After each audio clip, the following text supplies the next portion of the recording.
the way that Orwell described, and the way we're experiencing now, not even by the day, but by the bloody hour, of more and more surveillance, more and more control, more and more suppression, more and more police state.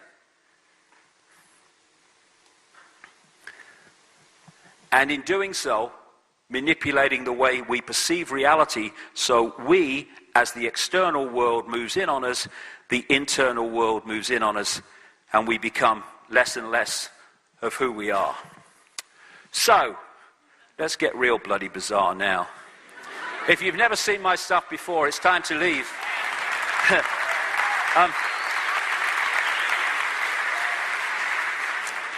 Who are this non-human group or grouping behind these particular bloodlines, and how do they interact?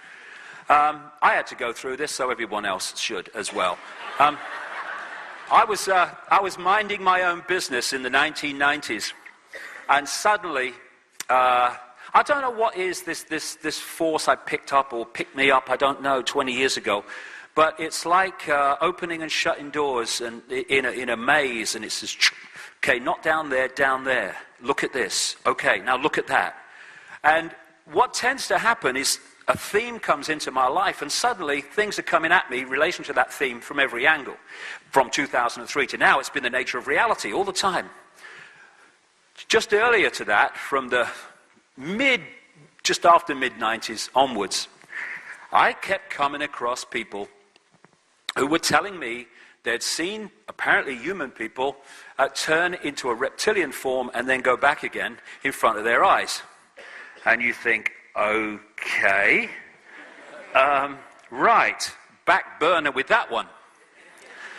But as the months and the years passed, these were coming at me all over the world. And then I started looking at ancient texts and stuff like that, and accounts, and you could find the same stories being told all that apparently time ago.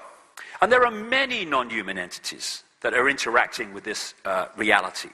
But the theme that keeps coming to me over the years in relation to these bloodlines behind the Illuminati is of some form of reptilian entities, which are the next stage on, because it goes on beyond them, but the next stage on behind the Illuminati bloodlines and the interbreeders with them is this reptilian group, which sounds real strange until you go with it. Now, again, this is why the first part today is so important. These people know that the body is a biological computer. So to them, that's how they look at it. What we call procreation is the downloading of two hard drives, if you like, into one, which creates the offspring. To these people, they see that as a downloading of a computer program. And so the obsession, and this is real, goes right back to the ancient world, right up to the present day, the obsession that these bloodlines have, take royalty, aristocracy, and the major banking and business families of the world, they interbreed incessantly, and always have. And it's because, from their point of view, they are holding a software program, which is what? Information. It's a state of being. And when you interbreed that, these hybrid bloodlines, with the general population, that, to them, unique software program, computer program, starts to dilute very, very quickly. So what they're trying to do is hold that software, hold that information within the computers by interbreeding with each other. The oldest form of religion and worship so far established is serpent worship. It's massive. It goes right back. 70,000 years ago is the oldest evidence in South Africa of serpent worship. And after I'd written a book called The Biggest Secret, when I introduced this for the first time, I went to speak in South Africa, and I met this man, Credo Mutwa, who contacted the organizers of my event and said, I want to talk to this man. So I went to see him, and I spent days with him in the end. And he first said to me, he said, Mr. David, he said, how do you know about the Chitauri? And I said, well, who are they? He said they are the children of the serpent, the children of the python. That's what Chitauri translates as. And he told me that when the colonial powers came into Africa, as everywhere else, they targeted the shaman and the carriers of the ancient knowledge and the ancient history of that area, and in his words, they milked the minds of the shaman and then killed them.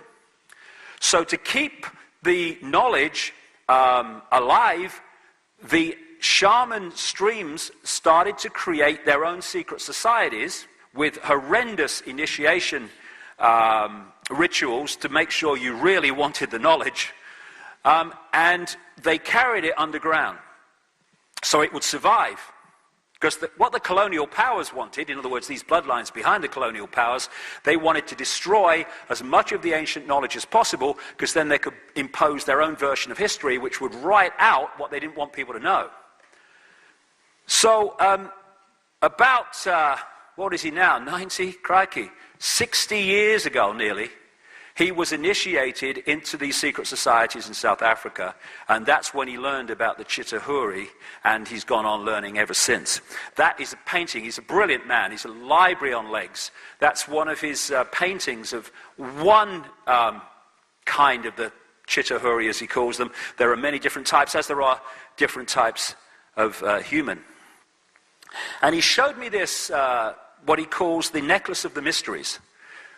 It's mentioned 500 years ago in accounts. He reckons it's at least 1,000 years old, and he calls it a necklace. You put it on your shoulders. Oh my God, it's so heavy. And he sits there for hours with it. I don't know how he does it. And what he does, because he's the official storyteller of the Zulu nation, what he does is use these symbols to tell the story of Africa, the people of Africa. And right at pride of place at the front is a human woman and a very clearly non-human man with a big willy in come and get me mode. And interestingly, he says that was originally gold. And then someone stole it and they couldn't replace it with gold, so they replaced it with copper.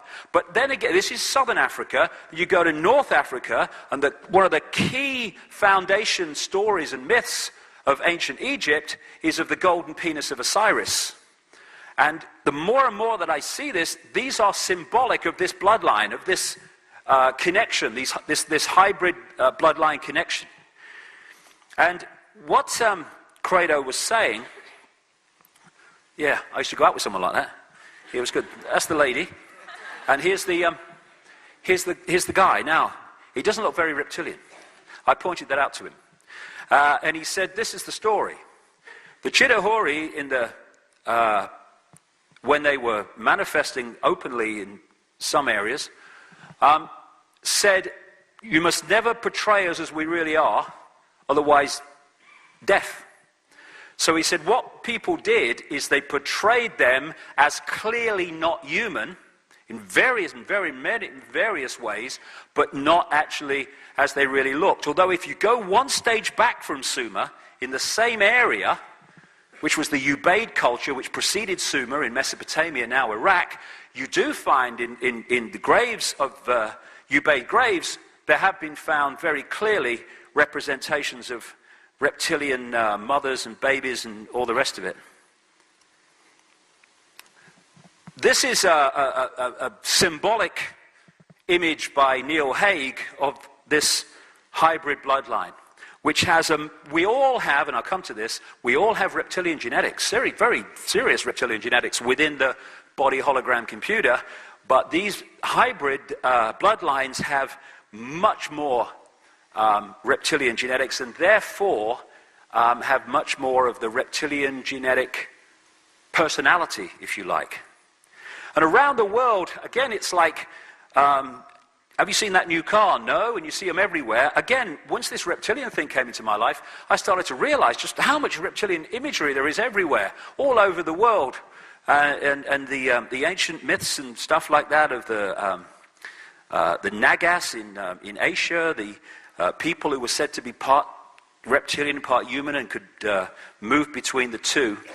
And the many images you find portrayed of this coming together of earth women and this reptilian race, and part human, part non-human, and all the rest of it. These are just a few examples that have been sent to me from around the world, but crikey, there's loads and loads of them that portray the same basic symbol of, again, fighting the snake, fighting the dragon is all part of it. And of course, one of the key stories in the Bible is of the serpent in the Garden of Eden, which, when you read that story in the way it's portrayed, absolutely changed the way that humans acted and saw themselves in the world. You see the symbolic way that it's talked about. And I was on a Christian radio station in America a few months back, and they say, oh no, serpents and all that. I said, well, hold on a second. Do you think that if you believe the Garden of Eden story, and again, the Garden of Eden story told in different ways using different names, you can find that all over the world as well. Same recurring theme. And I said, do you really think that if you believe it to be, that the serpent in the Garden of Eden was a snake on the ground? Could you think it could be that could be symbolic of something? And it's just another example of the reptilian symbolism all over the place. And when you look at the castles and the stately homes of these bloodlines in the aristocracy, and also in the churches as well, and they're behind them, and they were behind the building of them, then again, you find these what we call gargoyles that have a reptilian feel about them. And the coats of arms of so many of these aristocratic families carry the dragon in various forms. Some people, and there is a lot of truth and accuracy in it, describe London as Babylondon, because that became the new center of this bloodline network. And that's why this tiny bloody country just off the coast of Europe had that empire that spanned the world. How could that be? Because that was the center of their operations, and therefore was the center of their empire. And so appropriately, the very symbol of the City of London, the financial district, the original City of London, where St. Paul's Cathedral is and all the financial stuff, where they've messed around with the global financial situation as we're currently experiencing, the symbol is two flying reptiles holding the shield of a very significant secret society within the Illuminati web called the Knights Templar that control London. Here it is. Very appropriate, and I would suggest not without coincidence, or not coincidence. When you pass into the City of London from the main urban sprawl of London and stuff, you pass these flying reptiles on each side of the road holding this Knights Templar shield.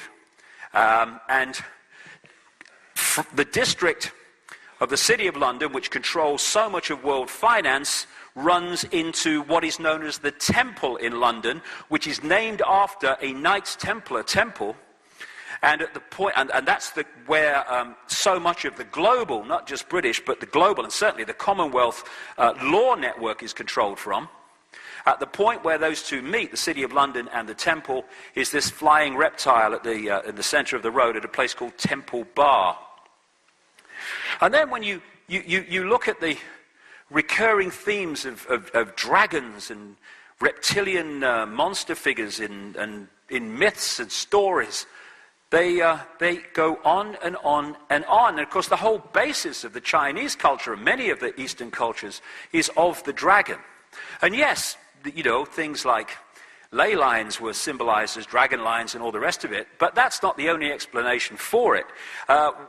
Why would the ancient emperors of China say, we claim to be emperor because of our descendants from the ley lines? I mean, they wouldn't do that. They said descendants from the serpent gods. That was their symbolism of the serpent, the gods. The word Messiah comes from Messa, which is the fat of the Nile crocodile, which they used to use to anoint pharaohs. Christ itself means anointed one. And even the devil in the Bible is described as in reptilian terms. And the great dragon was cast out, that old serpent called the devil, and Satan, who deceiveth the whole world. He was cast out into the earth, and his angels were cast out with him. And this theme of fallen angels, again, drops into this same theme of this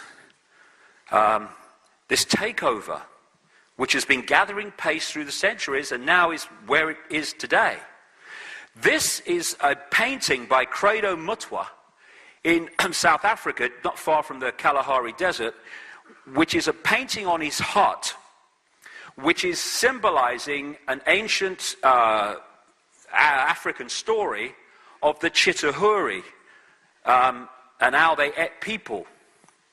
And this is Alfa Romeo, which is straight from that ancient myth. I mean, why would Alfa Romeo have a bloody snake in a human? It's a bloody car.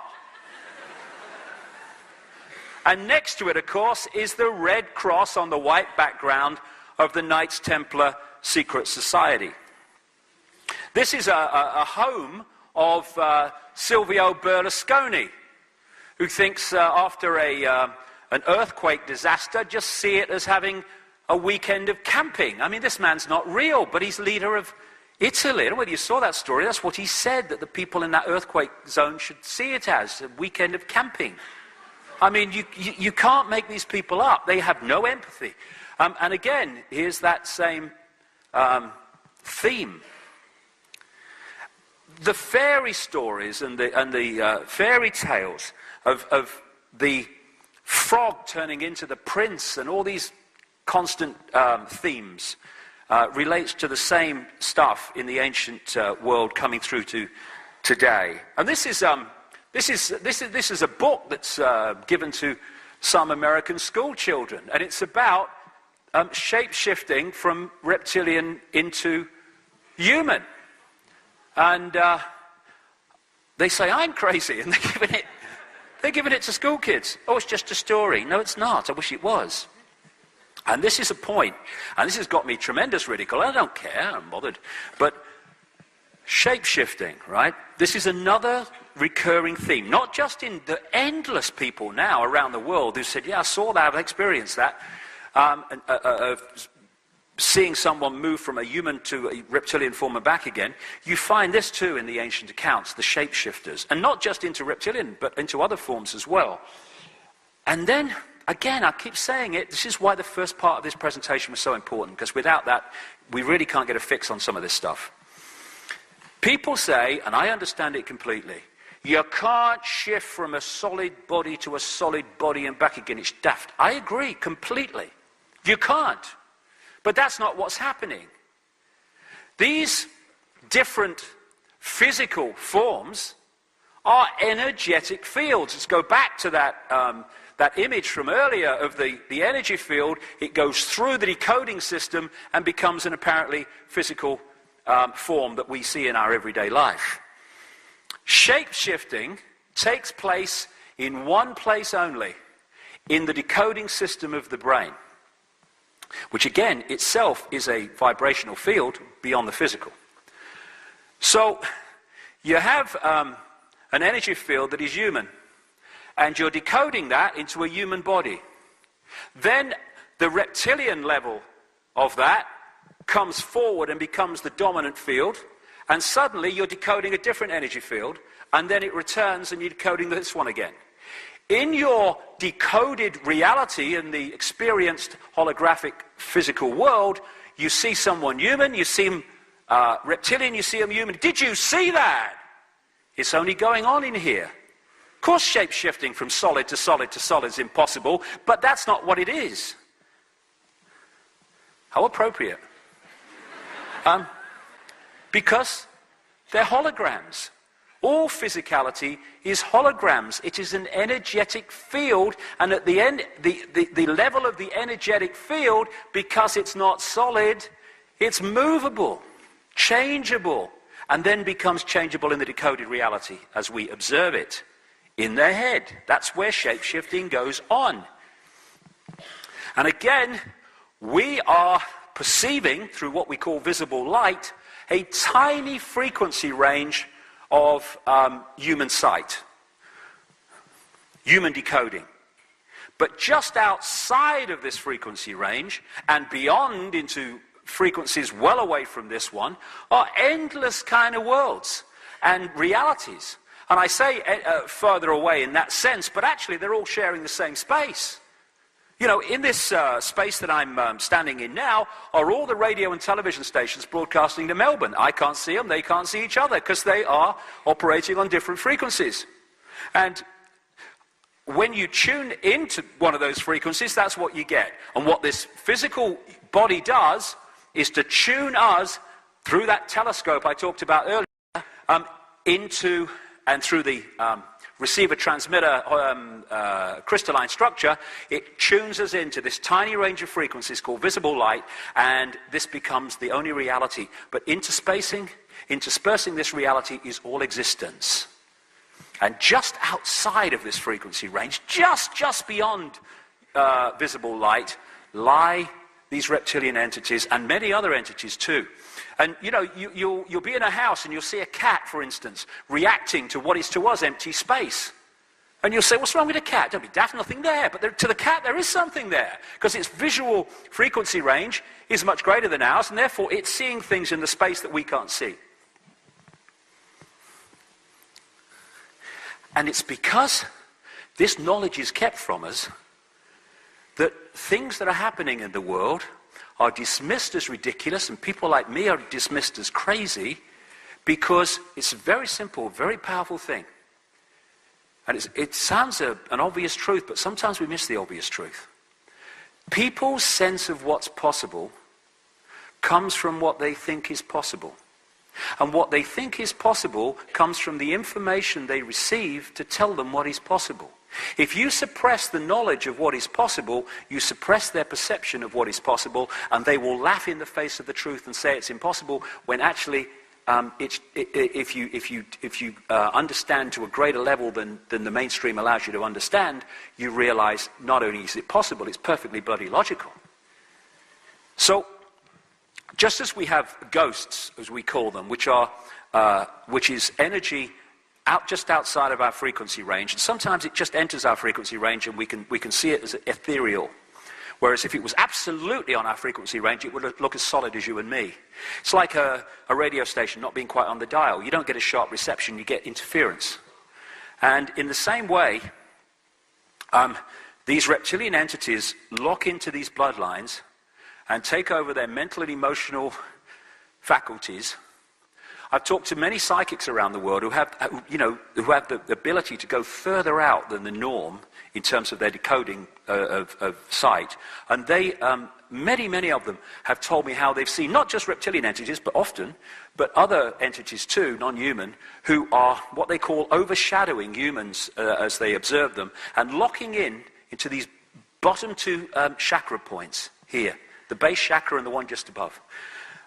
And what they're doing, because the body's a hologram, is they're locking into that human energy field, and they're taking over its mental and emotional processes and perception processes.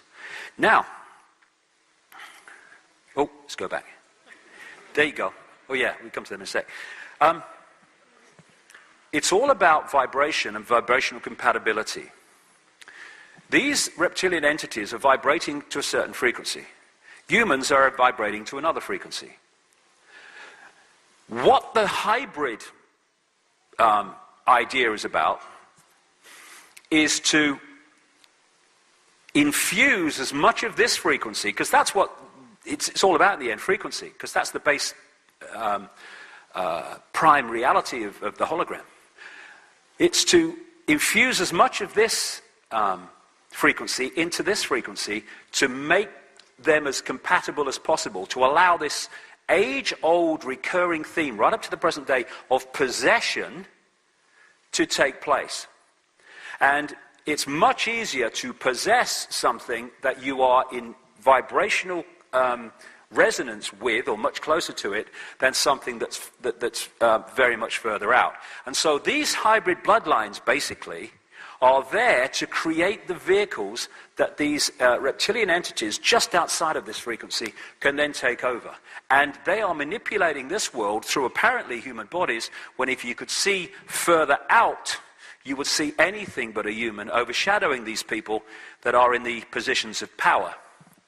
So these guys, I found this picture on the internet, it's very appropriate. These guys are basically empty shells. And they are vehicles to, I'm not saying every one of these are, but I think most of them are from what I'm looking at. But the basic theme is the people in positions of power are merely vehicles for something else that is in control of their faculties and control of their mind processes. So we have the advisors in the shadows within this reality, who really are in control of the people who appear to be in power. And then one step back from them, just outside of this visible light dimension, we have these entities that are calling the shots in so many ways through into this reality in terms of what happens here. And after, my experience of this explanation of the schism and all the rest of it, I refer to these now as the schism people. Because this schism resonates out down into this reality, this disharmonious conflict, chaos, and all the rest of it. And as it plays itself down into this reality, it manifests itself in various ways. And it is in those entities that lock into that schism energy, they manifest its state of being. They are expressions of it. And you find that these people do not have the basic values of compassion, empathy that most humans have, because they're locked into a deeply disharmonious and imbalanced consciousness that manifests out those values.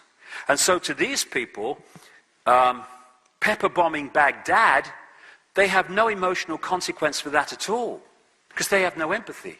Whereas we couldn't do it because we would have empathy with the consequences for others of their actions. And so they are operating on a completely different point of observation of life, reality, than we are. And therefore, anything goes with these people because of that. And these schism people, as they've taken control of human society, have created what? A human society that represents that schism. It's division. It's fighting with each other. It's trying to compete with each other, dominate each other, top dog, up the greasy pole. They're all manifestations of this basic energy disharmony. And so it goes up the levels from the human up through, eventually, to this schism energy. And all these things are manifestations within the decoded holographic world of the state of disharmony of this energetic schism, which has affected life in this reality, this part of it anyway, so fundamentally. So you have these reptilian entities, I'm sure other entities too, but the reptilian thing keeps coming up, who take over the thought process and mental processes. And we see the human, when we decode that energy field of human, but behind it is something looking very different. Someone sent me this picture. It may be just a play of the light, but it's symbolic of what so many people see. Some people see full body shifts. Talk to those people all around the world.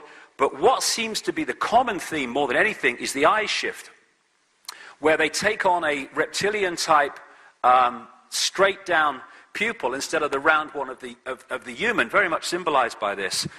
And a few weeks ago, a scientist friend of mine called me and said he'd been chatting to an acquaintance of his who's just been doing, I don't agree with it, but he's just been doing research into iris scan technology, which led him to look very closely at 2,300 eyes as part of this research, and his friend didn't know anything about my stuff at all. He was just in a conversation, and he said that around 4% of the eyes that he looked at very closely appeared to be of reptilian type and appearance, which is maybe about the percentage we're looking at. Someone sent me this with Father George Bush. I don't know, I think that's, again, a play on the light, almost certainly, but so symbolic, because I know a number of people have seen this guy shift. Yeah, there's a magazine, it's called 40 Times or something. A few years ago, they ran this front page picture, taking the mick out of me, and I said, thank you very much. That's just very symbolic. I love that. Thanks very much. And so, you find a few of these pictures on the internet now as it gets around. Hey, there you go. And one of the things that I've looked at very closely over the years, particularly to the end of towards the 80s and early across 2000 and so, are the mind control projects and the satanic ritual abuse projects to help people who've been through that. And the number of times when people have been through satanic ritual abuse and all the rest of it, that they talk about in reptilian terms about what they experienced. And these were some pictures drawn by someone who went through satanic ritual abuse of the kind of things that she remembers from what happened in the rituals. And again, the reason the therapist sent these to me, with the person's permission, of course, was because she was constantly drawing reptilian imagery, because that's what she experienced in the ritual.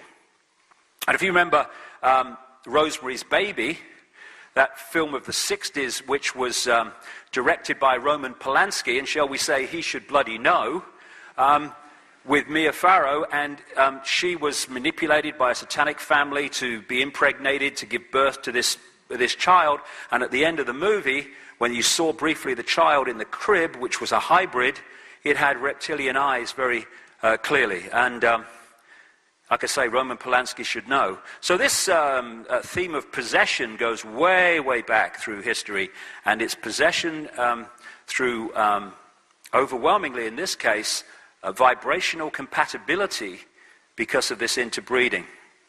There you go. Good old tone. So, they're talking about him being the first president of Europe now. Crikey, it gets worse, doesn't it? Mr. Fake Smile, Mr. Fake Emotion. What are the things I've noticed about these people? And when I was in the Green Party years ago in Britain, I saw a number of British politicians close up. And you see their dark eyes, and you see something else. Their eyes and their face don't talk the same language, as I call it. It's funny how people are famous or infamous for their massive smile, like Obama and Blair. But when you see the big smile, look at the eyes. Hillary Clinton's a classic. The big smile, the eyes never smile. Cold, steely eyes. But what's behind these people? Just a touch, vibrationally, out of human sight, behind the painted smile. This guy, Ted Heath, he was Prime Minister of Britain from 1970 to 1974. He was the guy that signed us into the European Union. Major person involved in the Bilderberg Group and various other things. And I wasn't into any of this stuff at the time. I was a national spokesman for the British Green Party. And I was asked to go and speak on this election program on Sky News years ago, back in the 80s, 89 it was. And I arrive, and the lady takes me into this makeup room, and we go through the door, and it appears to be empty. She says, someone will be along in a minute, and walks out. So I sit down in the chair, I'm looking at the mirror, and I catch someone just to my right. And I look across, and it's this bloke who'd just been interviewed on the program, and he was sitting there waiting to have the makeup taken off. So, cheery bloke. I said, oh, all right, mate, nice to meet you, nice to meet you. And no word was spoken by this guy in the entire experience. He sat there looking at the mirror, and when I said hello, he turned his chair, and he looked at me. A very strange look. His head never moved once he turned it. Then his eyes started at the top of my head.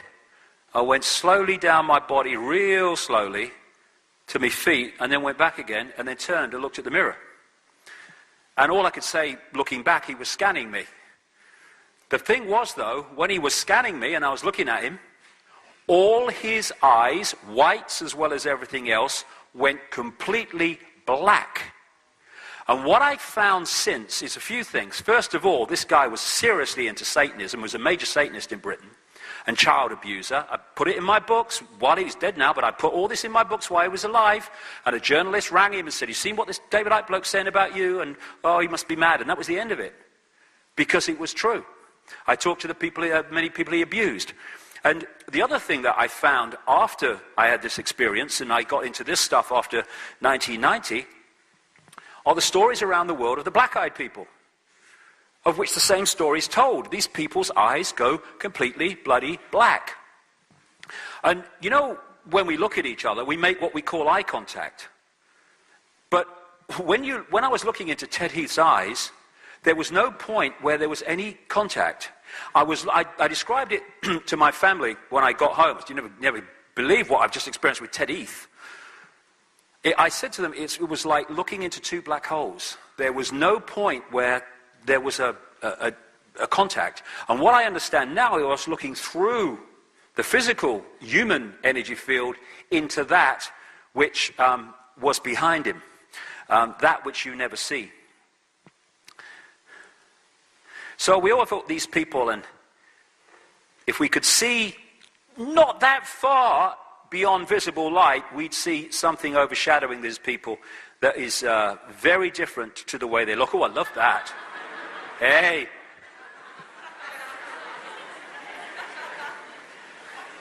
They say a picture tells 1,000 words, don't they? Oh, yes. And that's the other thing. And, you know, what are the British royal family famous for? Emotionless behavior towards their offspring and stuff. And you find that a lot with these, not always.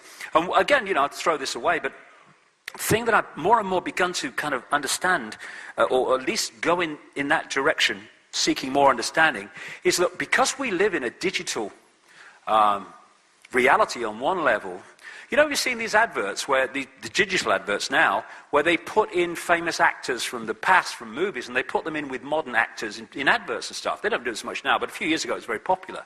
And the real best ones, you can hardly tell the bloody difference, even at that level of technology. The level we're talking about in terms of the reality and the manipulation of the reality is light years beyond anything that we have here. And you know, they talk about sentient programs in the Matrix, and, you know, the woman in the red dress who appears to be absolutely like everyone else, but is actually just a digital insert. More and more that I understand this, I'm sure there are vast numbers of digital inserts around, and I think a lot of them are these people, actually, that are just vehicles for these other entities just outside of human sight to run this reality. And it seems to me there are three types. There are those that are digital implants. There are those people in the world who are conscious and have the potential to connect to consciousness, but are stuck in mind, which I talked about earlier. And there are those, and thank goodness they're an increasing number as this awakening goes on, who actually are in this reality, but are connecting to levels of awareness beyond it. And that's where the change lies. Oh, Neil Haig knocked this out as a bit of a joke. The red dress bloodlines of the digital implants, maybe. This guy, Carl Sagan, what time is it? We're obsessed with time. Oh, I'm not doing too bad. This guy, Carl Sagan, the cosmologist, he wrote about, in great detail, about the impact of reptilian genetics upon humans and human behavior. And he wrote this book, The Dragons of Eden, going back to history and the talk of dragons and the reptilian and stuff, but also the reptilian genetics that is within all of us. Fundamental part of the human body, the human hologram, is reptilian genetics. And as this guy said, understanding the reptilian background to the human body, or the human being as he called it, is to understand so much about human behavior. The oldest part of the human brain is called the R complex by scientists, short for reptilian brain, because of the reptilian input that we've had in our body development. Now, there are other parts of the brain that balance out the characteristics of the reptilian brain, but if you have an infusion of greater reptilian genetics, you are going to have, obviously, a greater infusion of the characteristics of the reptilian genetics. And this is mainstream science when they're talking about the reptilian brain. From there, we get primitive emotional responses, cold-blooded behavior, and territoriality, as they call it. This is mine. I own it. I control it. A desire to control, an obsession with hierarchical structures of power, aggression, might is right, winner takes all, come from the reptilian brain. And they are absolutely the characteristics of the Illuminati families. Also from the reptilian brain, we get the survival responses, and on that level they're very good, things like fight or flight and all that stuff that gets you out of danger.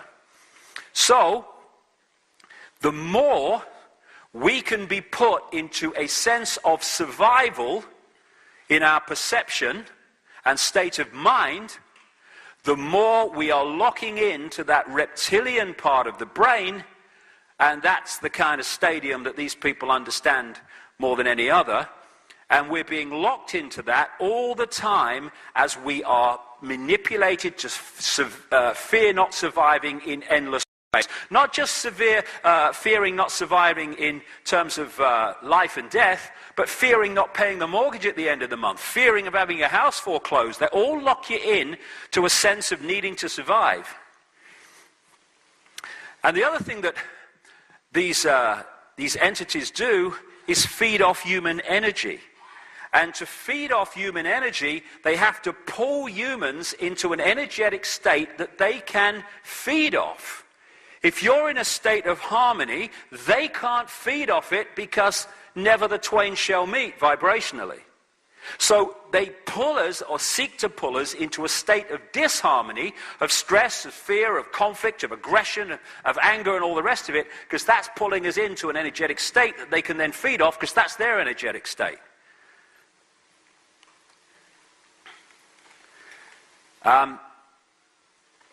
And they seem to operate in what an astrophysicist friend of mine called Giuliano Conforto calls interspace planes, which is like a neutral zone between dimensions, where you need to, as she puts it, find a source of energy, because there's not a natural source of energy there on the scale that there is within a fully fledged reality dimension, whatever you want to call it.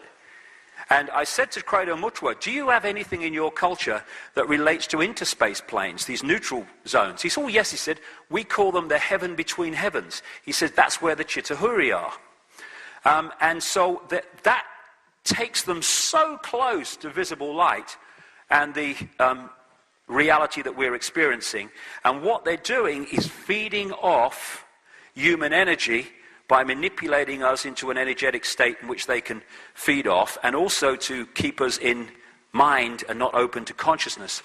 Years ago, last time I came to Australia, I had a strange experience. I spoke in Sydney, and afterwards I was introduced to this Freemason who said he was 33rd degree or something. He wanted to meet me, and because he wanted to know how I knew what I knew.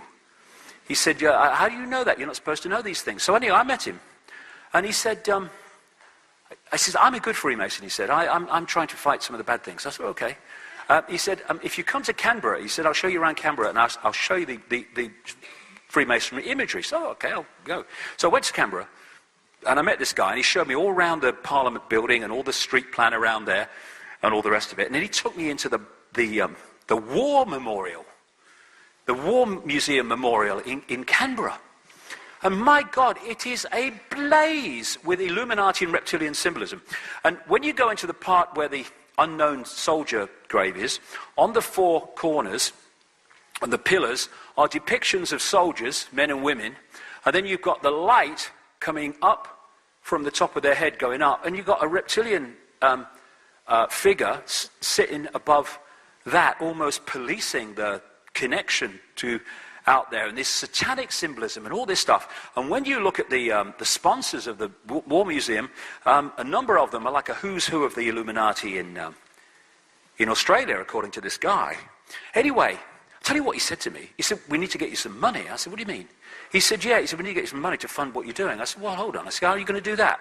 He said, we'll give you a credit card. I don't know who we was. He said, we'll give you a credit card. I said, well, how will that help me? He said, well, we fix the computer system so no matter how much you spend, it never registers. He says, that's how we get our money, right? So anyway, I thought, I'm not sure about that in the least. And we said goodbye. He said, look, I've got lots of things to tell you. And never heard from him again. Disappeared from the face of the bloody earth. He's still around in Australia, I'm sure, but there you go. So this interspace plane is one of the kind of stumbling blocks energetically, which is trying to manipulate us from getting connected to the full nature of who we are. So this is seems to be the structure. Certainly at this level, it goes further out up to that schism, I believe, but at this level, you've got the reptilian entities, and Nephilim, that was the name of the hybrid bloodline in the Bible, the Nephilim, just one of many, many names that they're called around the world in different cultures. The reptilian entities possess their hybrid stooges. And the secret society network within this reality manipulates the stooges and their gophers and agents into the positions of power at the top of the pyramids in all these different countries. These are the subsidiary networks I'm talking about. They then control all these other things like politics, finance, media, military, religion, and the royal networks, because that locks into them. And then down come the people. And these people at the top, who appear in everyday reality and on the news bulletins, often to be at odds with each other and fighting each other. And so lots of infighting goes on among these people because they're so imbalanced that of course they're going to fight for them among themselves, but there is a level that knocks heads together when it gets in the way.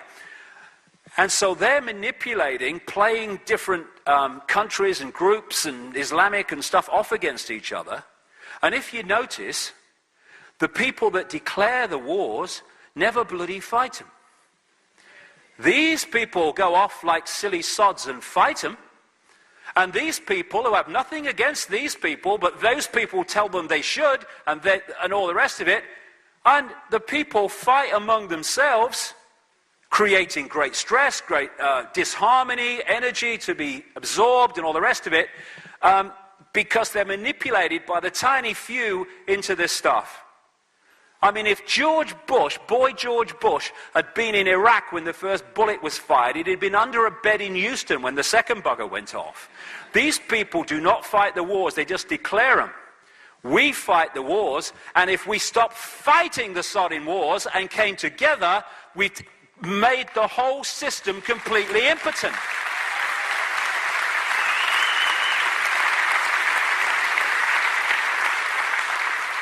So these are schism people coming down the levels of reality. And they feed off the energy that we generate through our states of emotional and mental states, and they manipulate that. Now, the one energy they can't take, the many energies they can't take, that they're in harmony, but what we call love, the energy of the heart, no way they want anything to do with that. They can't cope with it, and they can't sync with it, and they want to shut that energy off, and that's what they do by manipulating society and playing us off against each other. There's a guy called Mr. Emoto, a Japanese researcher I spent a long time with, spent a whole weekend with once in London. We actually wrote a book together, funnily enough, just not writing, but just talking and it all being translated. And he's famous for filming water crystals where he has put the water in contact with various vibrational states, and indeed just writing love on the side of the container, or hate, or putting a mobile phone on it, or whatever. And what he then does is, and I've seen his laboratory and stuff in Tokyo, he freezes it very, very quickly, And what is then captured in the water crystal is the vibration of the love written on the side, because you write love, generates love, if that's the motive of writing love. Hate, all the rest of it. So that is what a water crystal exposed to words of love and appreciation looks like. This is what a water crystal looks like when it's exposed to hate. Now, that's the world before the schism. This is the world afterwards. And it's this energy that represented by that crystal that these guys want us to produce, and the operations, the level that they operate on themselves. So we need to be very careful about the way we talk to each other, the way we express things, because if you can put the word love on the side of a container of water and create that difference, or hate, imagine what we're doing to the energy field and our own individual energy fields as we interact when we are hurling abuse at each other. But that's what these guys want. They want to conflict, schism, break up. The society is just a manifestation of that schism. So that again is love and appreciation. This is a crystal from water that had a mobile phone tied to it. And everyone's got a mobile phone. Oh, I've got a mobile phone. Ever so convenient. Yeah, they burn my brain. It's good. Ever so convenient. You don't have to get anyone to burn your brain for you. It does it automatically. So the idea, and my God, have they succeeded up to this point, is to turn humanity at war with itself. That's the way they do it. And in this film, Monsters, Inc., which I took 2 years ago as a little boy, I nearly fell off the bloody floor, because that was all about monsters going from the monster world where there was no source of energy into the human world, frightening children. The scream was caught in a kind of tube, and they brought it back to the monster world to be the power system of their world. And fear is the biggest, not just controller of humanity and suppressor of humanity, it's the biggest creator of this energetic state that they want. The Matrix talked about feeding off human energy and all the rest of it, turning humans into batteries. And that's what we're looking at in terms of the way the society is created. There are many physical underground areas which have been reported to contain reptilian and non-human entities, and I'm sure that's true within this reality, within visible light, but it's the ones that are just outside that seem to be the cause of this. There are many reptilian entities that seem to be very benevolent too. But the foundation of it all is puppet people. Without this, none of this other garbage could actually happen. That is prime. And the idea is to constantly take us in the wrong direction, make us misunderstand ourselves and reality, so we act in the ways that suit them, to be in this bewildered state. World is crazy, we think it's sane. So, God, I wish I had till midnight. Could keep going. So much, it all connects. So, it seems to be a bewildering world, and totally chaotic. And on the play-out side, it does seem to be like that, yes. But it's not really, if you take a step back. And the key thing that I try to get across all the time are what I call coordinates, key coordinates. Once you have these coordinates, the crazy kind of complex, what's it all about world starts to take on a serious level of clarity. How have you controlled the world? Pyramid power. The idea, if you look at the way they've structured society, both collectively and individually, whether it's a school or a university or a government or a corporation, they structure them as pyramids. And on a collective level, they have, it's that thing here. I've been told I have to be very careful here or I'll shut the whole thing down. That's really good, isn't it? They make a piece of technology, and right next to the laser pointer is a button that will shut the whole thing down. I never went to university. But, okay, This opens the door, and this activates the nuclear weapon, okay?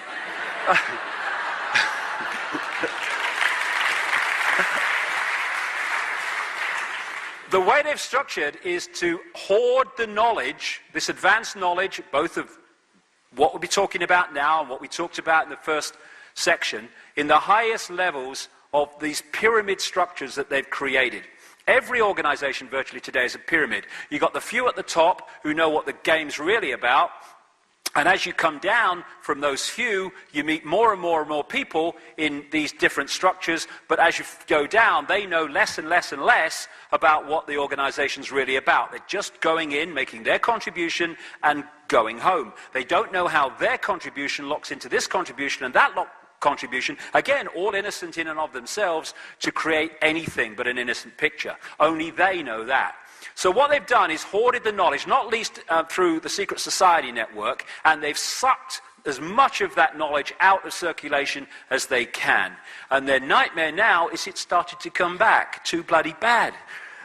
Guys, it's about time. And this guy, Albert Pike, who was a Freemasonic god in America in the 1800s, Sovereign Grand Commander, Mother Supreme Council of the World, and all this stuff. They love their titles, these people. Pathetic. And he wrote this. This was in a book for Freemasons. Fictions are necessary to the people, and the truth becomes deadly to those who are not strong enough to contemplate it in all its brilliance.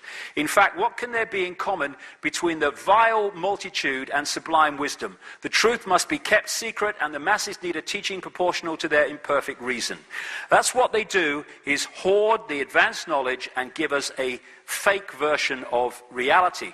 And this is the structure which shows, and I'm probably being bloody optimistic where I put these people. These are the levels of presidents and prime ministers and head of NATO and stuff. This is where, within the bloodline network and the shadow people right at the top, you never see, this is where the real power is. And these people who appear to be in power are actually just vehicles to introduce what is decided there into mainstream society.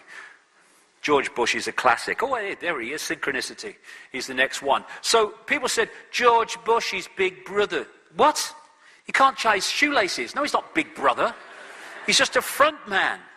And if you are in the public eye as a president and prime minister, you are by definition a front man. They don't put their key people there. They put gophers there. They might be in on it, a lot of them, and some of them don't. They're just manipulated, and some of them just want power and will do anything necessary for it. So they'll say, you know, we'll put you in power if you do this.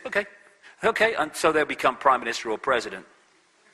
And so now it's no different. This guy reads teleprompters better than George Bush did, but apart from that, policy is pretty much the bloody same, hidden by rhetoric. And in every country, including Australia, Britain, everywhere, you have overwhelmingly two parties, usually, that have any chance of forming a government. And so people think, oh, we're going to change to them now, we'll change to them now. But the same force controls both sides, so whoever's in power is a representative of this force in the shadows. As some people say in America, you know, don't vote, it only encourages them. You know, I've not voted for years, it's a waste of time. Do you want this mask on the face, or do you want that mask on the face? No, thanks. I'll go home, thanks, have a cup of tea. Do a lot more good than voting for either of them.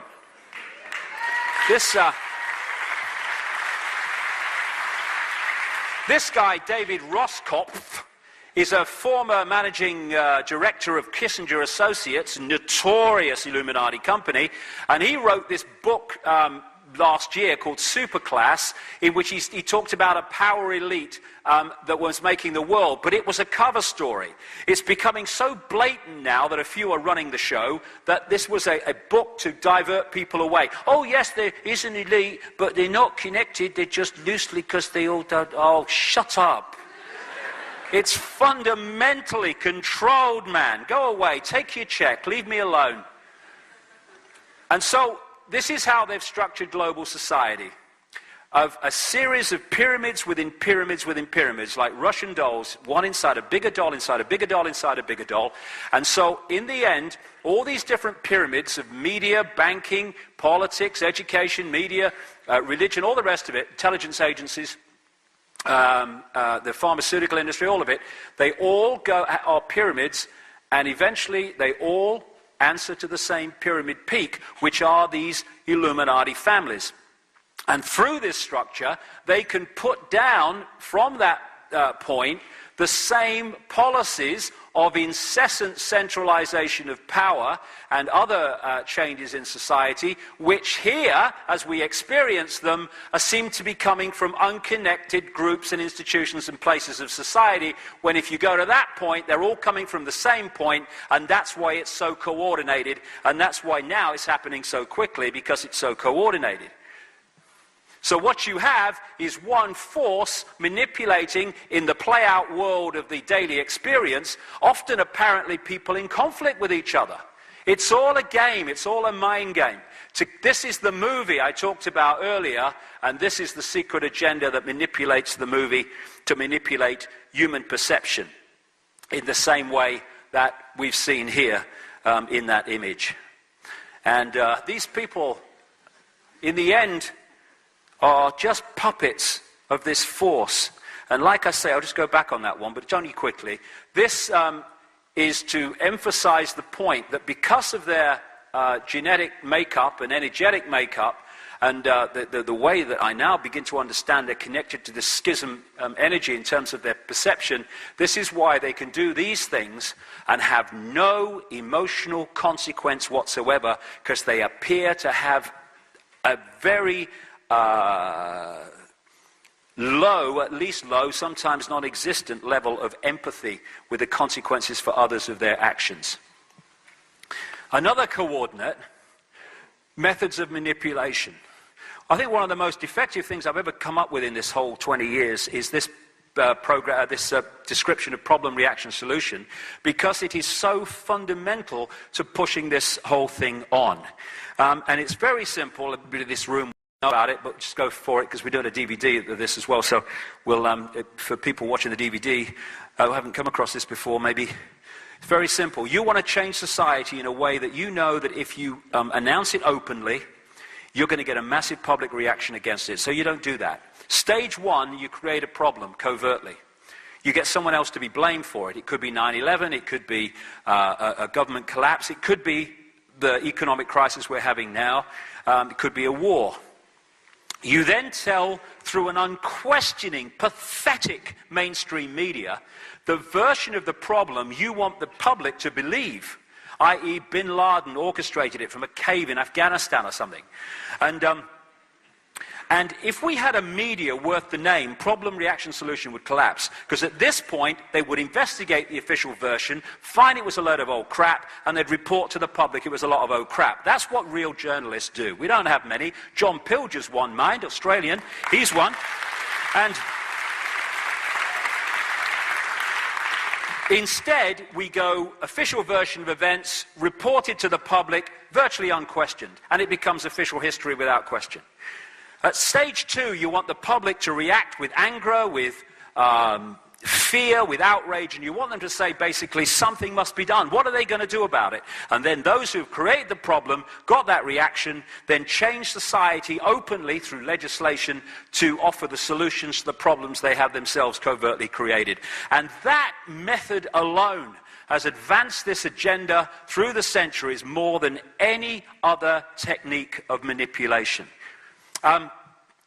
The 33rd degree of Freemasonry has this Latin motto, ordo ab chaos, order out of chaos, problem, reaction, solution. Create the chaos and then offer a new order, a new world order, which is the code name for this conspiracy. And God, it's coming out their mouths all over the place at the moment, isn't it? We need a new world order. You do surprise me. So, this Second World War, the same families and networks were behind Soviet communism, were behind the United States, were behind Britain and the so-called Allies, and they were behind Nazi fascism. They put Hitler in power. They funded Hitler. How did Germany go from the Weimar Republic, where they were taking their wages home in wheelbarrows, such was the inflation, to a war machine that took on Europe? Because it was externally funded by people like the Rockefellers. The Rockefellers funded Adolf Hitler's race purity expert, Ernst Rudin, on a whole floor of a German university to come up with this race purity crap. And it was funded by the Rockefellers in America. Because once you realize that this force is working through all sides, like we've just seen with that image, it suddenly is no longer a contradiction that a so-called American family, they have no allegiance to America, they have allegiance to their agenda, an American family would fund and create the war machine that then took on and killed so many Americans as well as so many other people. It's not a contradiction anymore when you know how the game works. And because they brought these two together, they created a massive global problem which allowed them to offer a massive global solution. All those United Nations, like the League of Nations after the First World War, and all the Bretton Woods Agreement, the World Bank, the IMF, and all this stuff was justified, including the European Union. Let's come together in Europe and we'll stop a war. Let's come together and have a central control of Europe, which we've just fought a war to stop. All came together, justified by stopping war in Europe. And now we have another version of it, which I call no problem reaction solution, weapons of mass destruction in Iraq. You don't need even a real problem, you just need the perception of the problem to get the public to support, or at least not to efficiently reject what you want to do to change society. And this, now we are facing a presidential version of problem, reaction, solution. So put that in the light and I can see what I'm bloody doing now. I kept looking at my watch and misreading the time. I was very proud of that. I don't want to read the time really, I want to stay here forever. I'm just getting started. What we've seen in America is presidential problem, reaction, solution. They brought Bush in just as a front man, fronting up these neoconservative, neocon people that were behind the Bush era and the invasion of Iraq and all this stuff, and Afghanistan. And his job, or that group's job, was to create massive problems, not least foreign wars and stretching them militarily, but also to create massive financial problems towards the end of the Bush administration, which is exactly what they did. And then there's a massive problem, there's great fear and anxiety, and then they bring in the used car salesman with the big smile and the dark eyes and very good at reading teleprompters called Barack Obama. And you know, there were people, I got a little stick when I started talking about Obama and his background a few months ago, because, you know, it was like criticizing Jesus at the time. Not quite so much now, mind. People I thought knew better actually believed that this man could come out of nowhere and, as a genuine man taking the country in a different direction for good for the people, would somehow attract the biggest funding of any presidential candidate in American history. And most of it came from Wall Street. Now, I ask this, do turkeys really vote for Christmas if they are aware that that's what they're doing? No. They funded him because he is just a front man for them. And he's done very well. This was his greatest, you see. Because of the problems of the Bush era, this was his greatest asset. Anybody but Bush. And so what they did was sell this fantasy. This man comes out of the most corrupt political system in America and further afield to Chicago. You cannot prosper in Chicago politics unless you are corrupt and or you will do whatever those behind you say you should do or say. What they did was turn him into an empty screen. And they did it by simply using key words. I stand for change. Now, that's a good one. Because the way the system works, at any point in time, most people are sick to death of the status quo. So anyone coming along and saying, I stand for change, well, at least we'll have him because we don't like the way things are. It's very powerful. That's what Clinton used to get to power. I stand for change. And stand for hope. Now, hope is a good thing. We must hope. No, we mustn't hope. Hope's in the future that doesn't exist. Hope is always the horse on the carousel that's just a bit in front of yours and you're never going to catch it up. Hope is a holding position from real change. That's what hope is. He's an empty suit. But because at no point did he define in any detail what hope, what change, what something to believe in really meant, because if he did, they'd say, oh, if that's what it means, I'm not having that. Keep it simple. And what they did brilliantly was to create a blank screen on which the American people, or vast numbers of them, projected what hope, something to believe in, and change meant to them. So they turned him into all things to all people. And then once he is elected, well, bugger all that, we've got power now, and everything goes on as before. The rhetoric's different, the words are different, but what is happening is exactly the same as in the Bush era in all the basic things. Change, change, change. It's all mind control. You look at that, and what you are being told on a subconscious level is, he stands for change, something we can believe in. And that is there to influence your conscious mind eventually into voting for the guy. This is what Adolf Hitler said. Make the lie big, make it simple, keep saying it, and eventually they will believe it. Make the lie big, make it simple, keep saying it, and eventually they will believe it. It's just the same technique that's been used over and over again. The wolf found that shepherd's clothing worked even better. And that's what he is. Oh, he's such a nice man. Oh, I love you, Barack. Well, that's good. Let's love everybody, but let's be streetwise as well. He's just a front man for the gang who funded him in the Patriot Act, this Orwellian abomination. Yes, he's supporting the furtherance and continuance of that and all the rest of it. And what has he done since he got in? Hurl money at the banks. This is the truth. This is what Barack Obama is really about. And more people are seeing that. And even the people with their eyes closed, I don't want to know, shut up, are going to have to face it eventually. This is the guy behind Barack Obama, or one of the key men behind Barack Obama. Zbigniew Brzezinski, who is a massive insider within this network I'm talking about, Jimmy Carter's national security advisor. How ironic he stands here and contemplates that Barack Obama is now sending thousands more troops into Afghanistan to overcome the problem. Ah, really? Well, his best mate here, who picked him up in the 80s and has, with others has brought him through to be president, it was always planned, has gone public some years ago now, 2 or 3 years ago, in a Paris magazine, admitting that when he was Jimmy Carter's national security advisor, he decided that he wanted, in his words, to give the Soviet Union their Vietnam.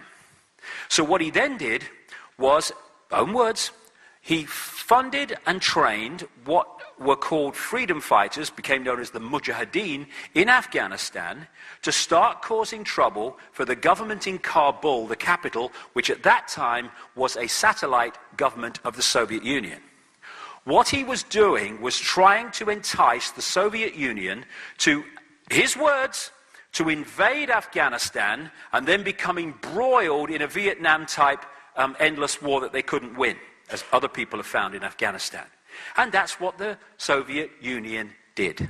And they were there for about 10 years, and never mind the Russians who died, 1 million Afghans died, and this guy thought, well, that's not a problem, own words, because it gave them their Vietnam and brought them down as a superpower. This is how these people think. And now the man who created the Mujahideen, funded and trained them, which then became the Taliban, and the guy Osama bin Laden was brought out of Saudi Arabia to front up that Mujahideen resistance to the Soviet invasion. The man who started all that going, because he's asset, bin Laden, absolutely, totally convinced he's dead. I mean, you know, no one ever talks about him anymore, do they? Isn't it funny? Brzezinski, the man who started it all, is the guy, or one of the key guys behind Obama, who's now saying we've got to put the thousands of troops into Afghanistan to stop the Taliban. Have a word with your mate. And Brzezinski talks about this area. He's been talking about this area for a long time. He calls it Eurasia. And he says that to control the world, in effect, in simple terms, you need to control Eurasia. This area of land that includes key places like Afghanistan, Iran, the places around the Caspian Sea, this great area of oil and gas reserves, like Georgia, where they've been having problems recently, Pakistan, and all this area, which so much of the world is now focusing on, is this area of the world going up into Russia. And Brzezinski seems to have a morbid genetic hatred of Russia for some reason. That's what we're seeing. And Henry Kissinger is now being used by Obama, officially anyway, to negotiate stuff with the Russians, which is, you know, it's like sending an atom bomb to a peace conference. And this guy, of course, Henry Kissinger, is one of the most blatant and high-profile manipulators for this Illuminati in the last 40 to 50 years. And Brzezinski, in 1973, with David Rockefeller, set up one of the key organizations in the Illuminati network, at one level anyway, called the Trilateral Commission. That's how much of an insider he is.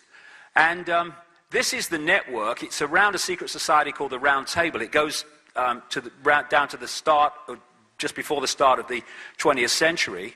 And these groups, like the Bilderberg Group, the Club of Rome, which manipulates the environmental movement, get to that later, Royal Institute of International Affairs in London, the Trilateral Commission, the Council on Foreign Relations in America, the United Nations, all these connect into that secret society.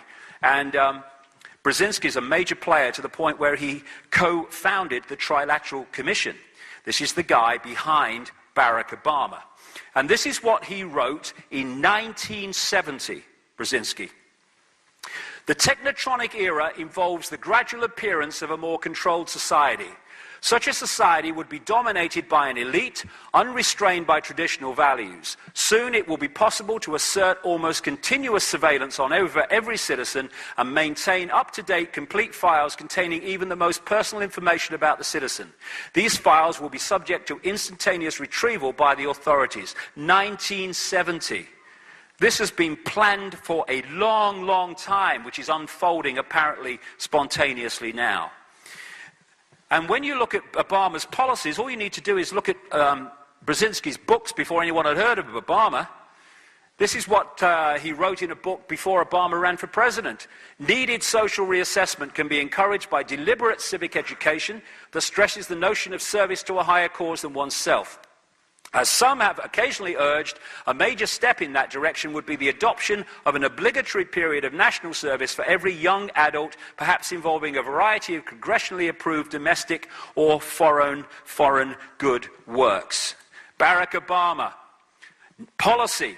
Obama will call on citizens of all ages to serve America by developing a plan to require 50 hours of community service in middle school and high school and 100 hours of community service in college every year. Watch this in Australia. I don't know if they're trying to do this here, but they will, because they're talking about it now in Britain, and they want this everywhere. This is the policy continued, Obama's policy. We cannot continue to rely on our military in order to achieve the national security objective we've set. We've got to have a civilian national security force that's just as powerful, just as strong, just as well funded. They want to create in every country, civilian security networks to police the people policing the people. And they'll start to suggest it everywhere. He's just the guy who's triggering it in America. And because of his worldwide kind of fame, he has an ability to sell it in other countries as well. So it's not just Brzezinski. This guy, George Soros, is a notorious Illuminati manipulator, not least in financial terms, and he's one of the major funders and backers of Obama as well. And his networks were behind the spontaneous public revolutions in Ukraine and Georgia, after which, like in Georgia, Brzezinski and Soros put their puppet this guy Saakashvili, on the throne as president. He's also fundamentally connected to this guy, Tony Rezko, who's currently in jail for corruption. They did a land deal together, and he was one of the major funders of his political career. And he was put in jail for so controlling the political system of Chicago that when business people wanted to do business with the state, he was asking for them to pay him a fee to allow them to do work and business with the state when he officially had nothing to do with the state. He's in prison for it now. These are the kind of people Obama's around. This guy, William Ayers, Bill Ayers, was, as admitted, being involved in doing terrorist bombing through a group called the Weathermen a few decades ago, back in the 60s it was, and Obama's political career was started in this guy's house with another associate from the Weather Underground that was back in the 60s planting bombs in America. He's fundamentally connected to this organization called Acorn, which is now being prosecuted by a stream of American states for producing fake representations for voting registrations. And of course, the people they were falsely voting would be falsely voting for him, and he's fundamentally connected to them. It's a deeply corrupt organization, and appropriately, Obama is closely connected to it because he's actually a deeply corrupt man. That's how you prosper in Chicago. He goes with the territory. And the other thing, I wonder if the Keystones are writing this down. You write this down, because where I'm going to now. Because it's about time someone bloody said it.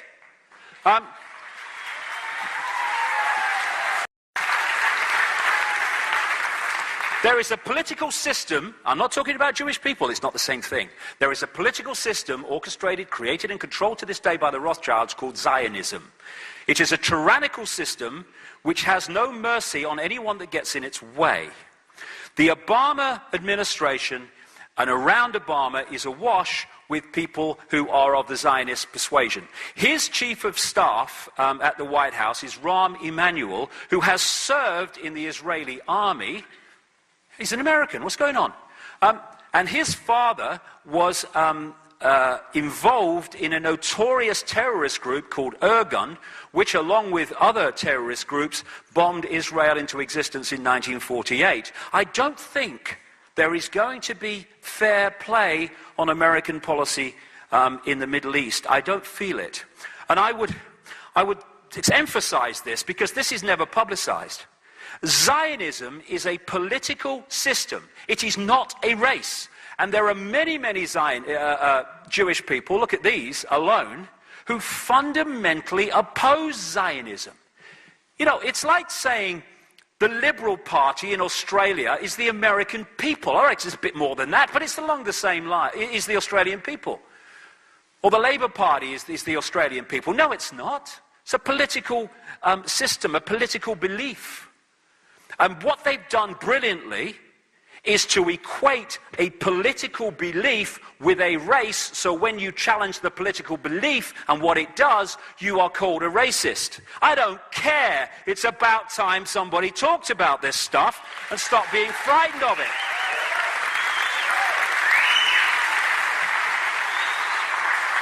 And if people realized Zionism is the creation of the Rothschild family, who are a major, major Illuminati family, along with many others, and interact with very closely in many ways with the Rockefellers. It was the Rothschilds who spent millions, £6 million back in the 50s to build the Knesset, the Israeli parliament. It was the Rothschilds who built the Supreme Court in Jerusalem with all its massive Illuminati symbolism, which is well shown on the internet. This is a fiefdom of the Rothschilds, and Zionism has caused more mayhem and strife for Jewish people as anybody else. Why is there no peace in Israel? Because for Jewish people as well as Palestinians, because Zionism doesn't want it. That's why.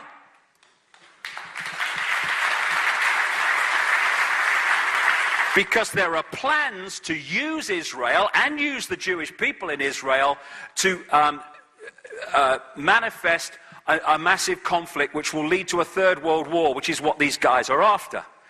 And Rahm Emanuel is the man who pulls the strings of Barack Obama, along with this guy, another Zionist, called David Axelrod. He was the guy that ran the whole of, masterminded the whole of the election campaign, both against Hillary Clinton and against John McCain. And it's Axelrod that is responsible for the words that appear on the teleprompter screens that Barack Obama reads. And he reads them so robot-like in terms of not having a thought in his head, that last week, maybe 10 days ago, he thanked himself for inviting everybody to a reception because someone else's speech was on the teleprompter instead of his by mistake. It was the Irish Prime Minister was there on St. Patrick's Day. People are starting to call him the teleprompter president. It's so bloody obvious. That's why he never looks ahead. It's right, left, because that's where the screens are. Hello, Barack, over here. Sorry, I'm reading. And this is why you're getting the policy of Obama saying Palestinian refugees belong to their own state and do not have a literal right to return to Israel. He's talking about the people who fled, 800,000 of them, at the time of the bombing Israel into existence in 1948, and have never allowed to come back to their own land. People forget about this. White phosphorus, pepper bombing, the most crowded piece of land on the planet, the Gaza Strip. We don't target civilians, we just bomb where they live. Unbelievable. We're just protecting ourselves. No, it's a slaughter. And now I'm hearing, there's a lot of anti-Israeli sentiment. Do you know something? I have a way around that. Stop slaughtering innocent people from the sky, okay? End of story. And it'll go away. And this is important. This is important for what's planned to come. We now have a situation in Israel where the extreme of the extreme has taken the reins of power. Benjamin Netanyahu, he's talked about, these are his words summarized, he wants a violent reoccupation of Gaza to liquidate its elected government. And he pledges to thwart the Iranian threat once and for all. He's now got this guy, Lieberman, as his foreign minister, and this man's so far right, he topples over, right? And he's got Barak as the defense minister in this new government, and he was defense minister that oversaw the pepper bombing of the Gaza Strip. And this is Martin van Creveld. He's a well-known historian in Israel, and this is what he said publicly. We possess several hundred atomic warheads and rockets and can launch them at targets in all directions, perhaps even at Rome. Most European capitals are targets for our Air Force. We have the capability to take the world down with us, and I can assure you that that will happen before Israel goes under.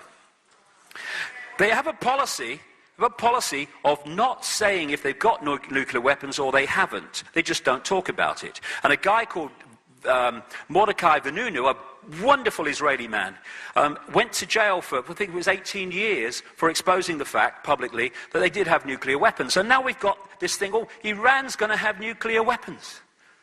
What? The idea, and we're seeing it almost complete now, from the start was to drive out the Palestinian people, not be at one with them, not share power with them, not share the land with them.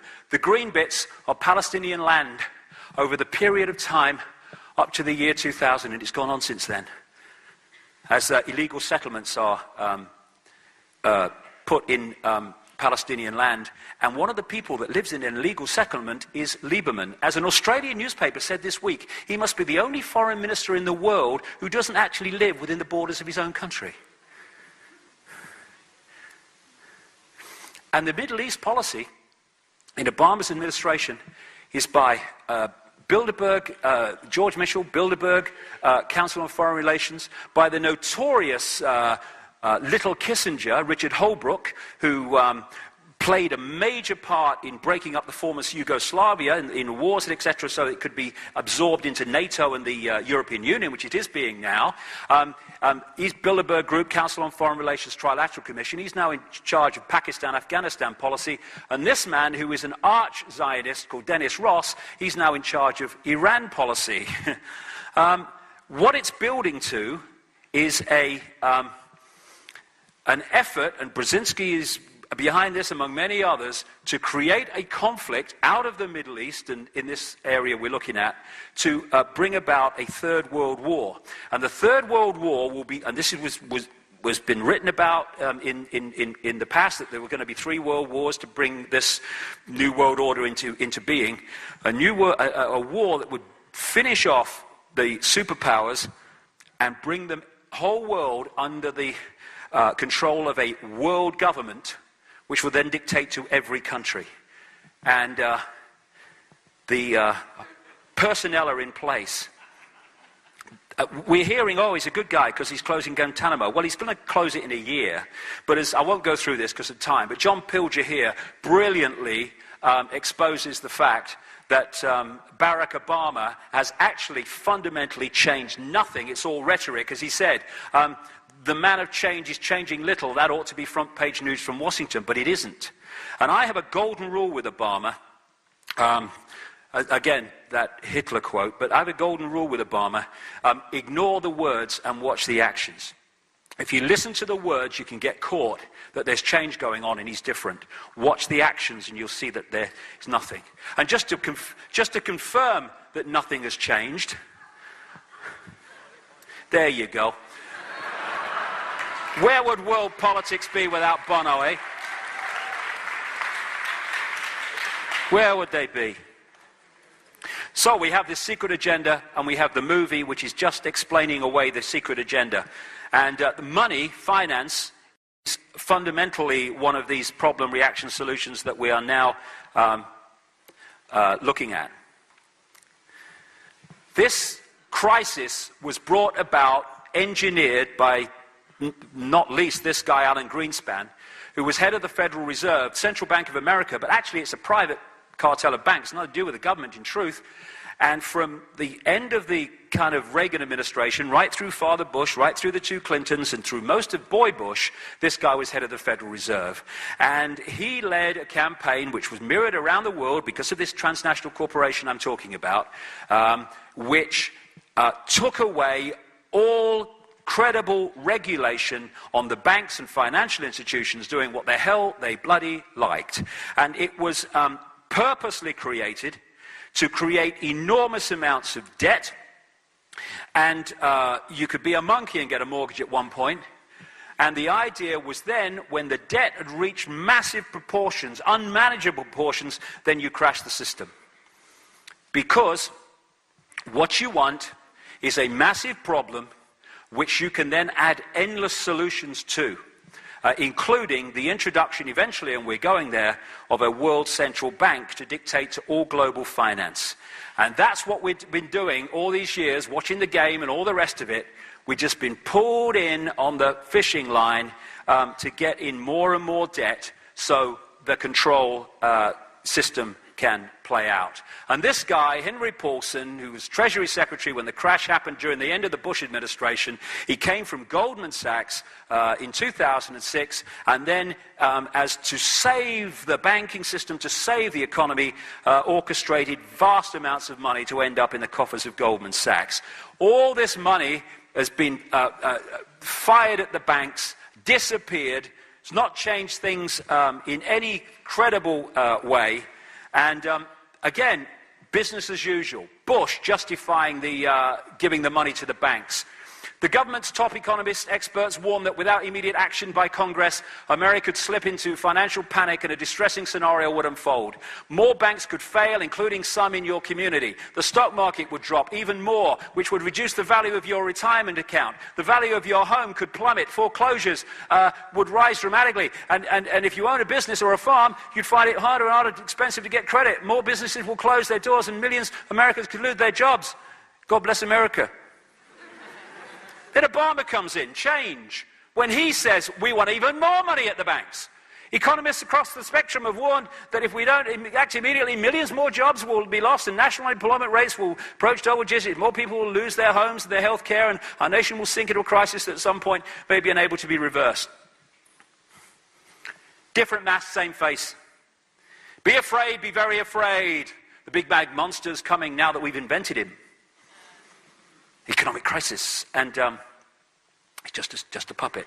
And his economic team, people like Larry Summers, Paul Volcker, Tim Geithner, they're straight from the very institutions that created the crisis, and they've been placed in positions to solve the crisis, which means giving more and more money to the banks that they represent, trillions of dollars. And they're talking about it being the bigger crisis than the 1930s. In many ways, on many levels, I think that's absolutely right. What they want, and I've been saying this since November now, what they want, with two-thirds there, don't want to be the bringer of bad news, but, let's face it, was to crash the economy, first of all, and create a massive problem. Stage 2 is for those that have created the problem to come into government and hurl enormous amounts of cuckoo land money at the problem, because what they wanted to do in stage 2 is empty the weapons of government to respond to the crisis. And once those weapons, those guns have been emptied in terms of response possibilities, then they want to crash it here and crash it in a way that there can be no government response. They want to create absolute chaos on so many levels so that the people say, save us, do something.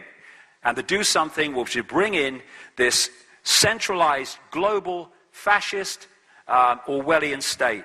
This, as a result of it. Not just a financial crisis, they want wars as well.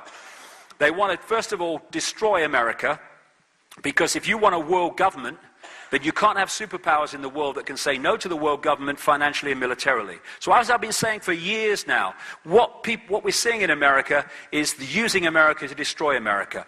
It's being destroyed militarily because it's fighting on so many fronts, and financially, I was there for 2 months recently, that country is on the brink of financial catastrophe. Not just a crisis, catastrophe. With what's going on there, which has not hit the public arena yet.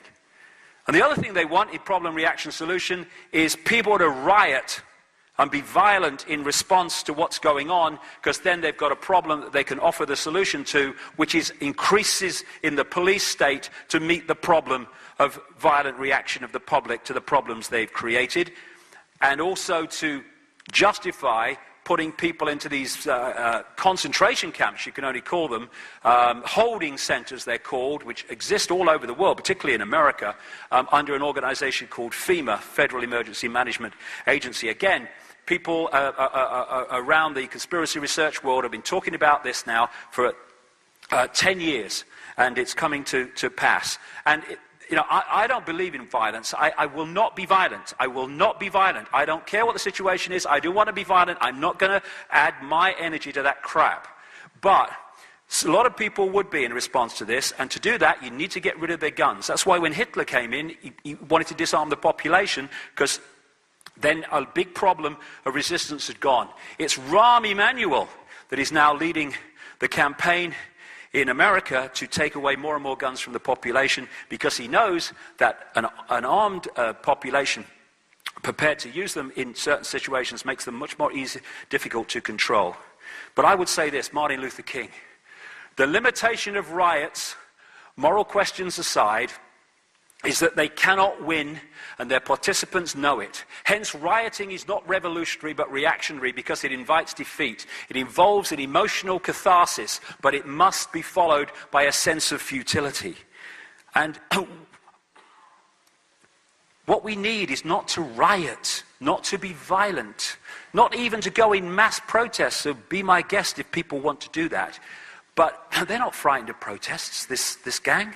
They're terrified of us not complying with our own enslavement. And when we stop doing that, they've lost their power. No violence necessary. They want us to be violent. Inside job, problem, reaction, solution, 9/11. Won't go into all that now, but it's been well documented. But another classic one. And interestingly, 1997, the Grand Chessboard, Brzezinski book. Moreover, as America becomes an increasingly multicultural society, it may find it more difficult to fashion a consensus on foreign policy issues, except in the circumstances of a truly massive and widely perceived direct external threat. What was it? 3 years later? 4 years later? Thank you. Massive external threat, which has justified so much. I love that. So David Dees is a great artist. Anything like this in this presentation comes from David Dees, a brilliant artist who portrays real powerful statements in pictures like this. Jet fuel, that's a good one. These are buildings, by the way, in other parts of the world that burned incredibly more intensely than the Twin Towers, and none of them fell. That one seems to be falling, but it's not. It's the way the building is actually built. There you go. There you go. Put that where I can see it. Okay, we're not doing bad. There you go. Reichstag fire, which Hitler did. Blamed someone else for it, justified the takeover of the state as a result of it. Same thing, problem, reaction, solution. Again, Saddam Hussein was the guy. We're going to go into Iraq because of Saddam Hussein. This is Donald Rumsfeld, the defense secretary at the time of the invasion of Iraq, meeting Saddam Hussein in 1983 to arrange for Reagan-Bush administration to ship chemical and biological weapons for use against the Iranians. This is an American mainstream newspaper report from 2002. Donald Rumsfeld, the US Defense Secretary and one of the most strident critics of Saddam Hussein, met the Iraqi president in 1983 to ease the way for US companies to sell biological and chemical weapons, including anthrax and bubonic plague cultures, according to newly declassified government documents. Again and again, you see people creating the problem who then become the people to solve the problem. He was on the board of a European engineering giant called ABB in 2000 when they sold nuclear equipment to North Korea. He then becomes defense secretary and says North Korea is a danger because it's got nuclear equipment. Alongside problem, reaction, solution, to what I call the totalitarian tiptoe. Very simple.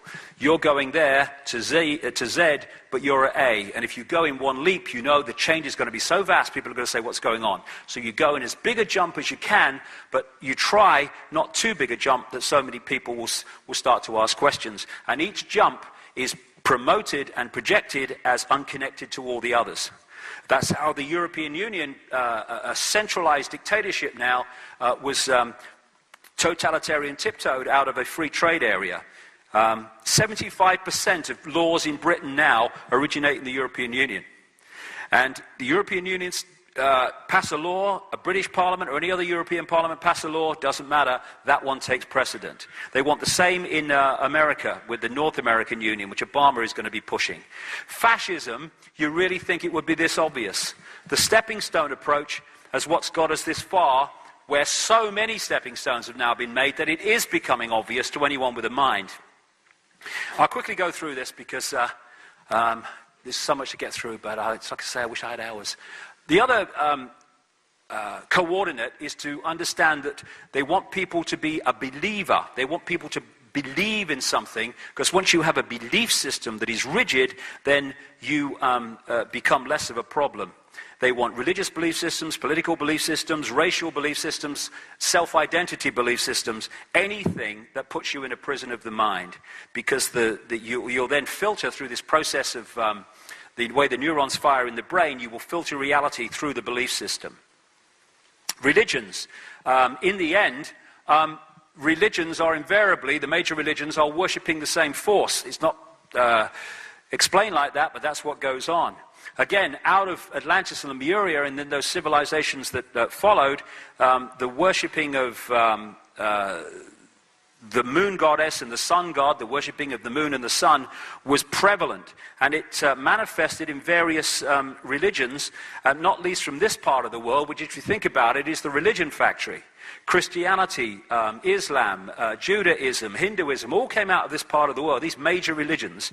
And when you strip them down, they are invariably sun and moon worshipping religions. So in Babylon, they worshipped the Queen Semiramis, the sun goddess, Nimrod, known as Baal or Bel, the sun god, and Tammuz, who was the son, the virgin-born son of the moon goddess and the sun god. Tammuz later became known as Jesus in the Christian stories. And when this Babylonian trinity was taken to Rome, as the bloodlines moved to Rome and founded the Christian church, they changed the names, but basically the same religion remained. This is a depiction of the moon goddess and the sun god, the star, the sun there, which is an original depiction from Ur in what is now Iraq, Sumer, Babylon, from 2000 BC. And this is the international symbol of Islam to this day. When you get deeper into it, these are all different masks, again, on the same face of the moon and sun religions. This is Mormonism. In America, again, the sun and moon symbolism is all over their symbols in Salt Lake City, etc. So when you see Mother Mary and Jesus, what you're looking at is a depiction of Queen Semiramis, the goddess of Babylon, and Nimrod stroke Tammuz, because they said that Nimrod, when he died, became the sun god Baal and impregnated Semiramis with the rays of the sun. That's where the virgin birth comes from, and she gave birth to the reincarnation of Nimrod, which became known as Tammuz, and that's why in Christianity they talk about father and son being one, because that comes from the Babylonian symbolism of that. That's where Isis, the virgin mother of Egypt, and Horus, the sun in Egypt, comes from. It's the same recurring themes, and all across the world, the mother, the virgin mother, and the baby religions follow, and they all come from the same source, and because they project it in a different way, people think that they're different religions, but they're the same basic religion. Consciousness, I mean, this is the point I would stress. Consciousness doesn't do religion, mind does religion. And this is an ancient depiction of Queen Semiramis, the goddess of Babylon, and I think I've seen her somewhere else before.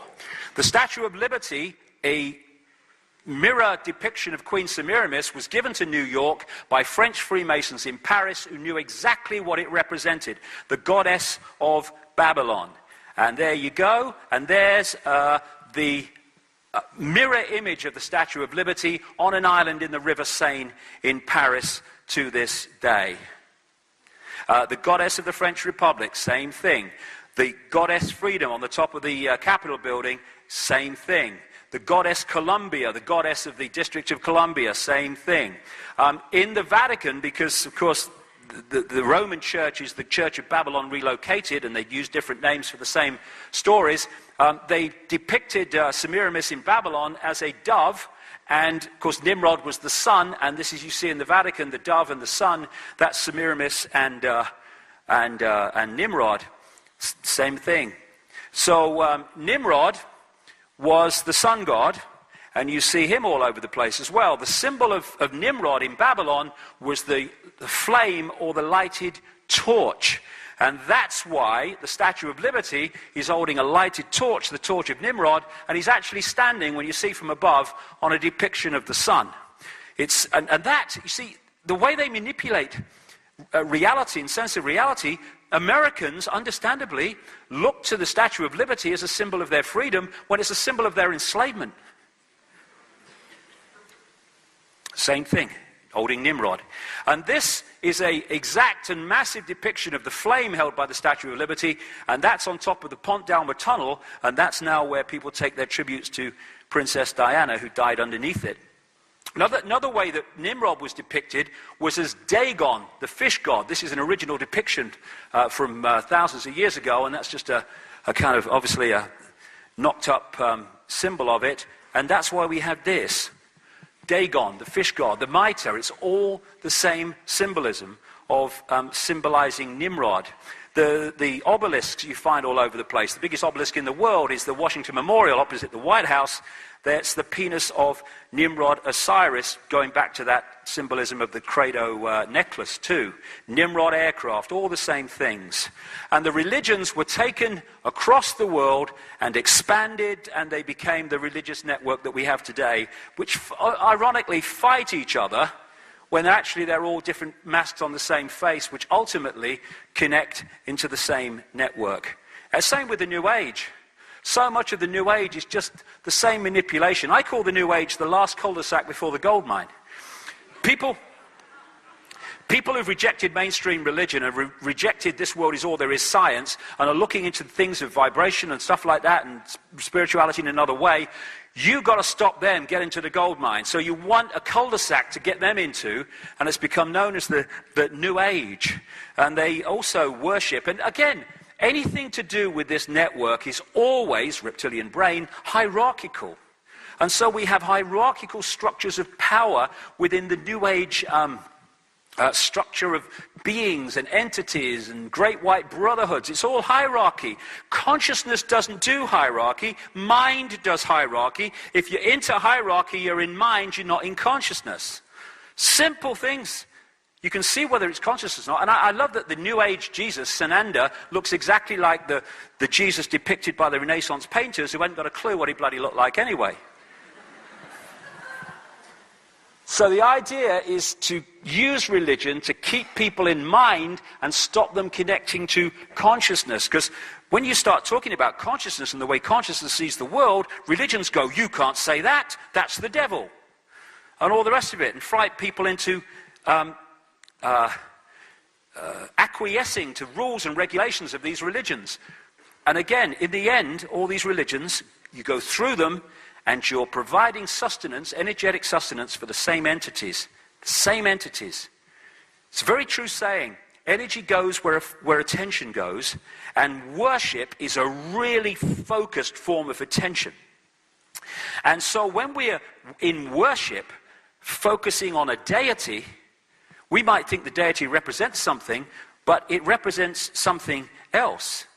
Attention goes where, or energy flows where attention goes. Energy flows where attention goes. Energy flows where attention goes. Energy flows where attention goes. Energy flows where attention goes. Energy flows where attention goes. I mean, what an image for a religion to focus on. Someone being tortured. What are we doing? Think about it. What an image to focus a religion on.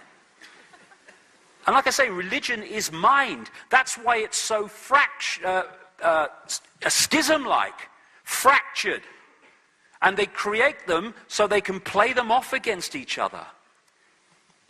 Trust Jesus. We know the truth. No, Judaism knows the truth. No, Islam knows the truth. No, this knows the truth. Play them off against each other.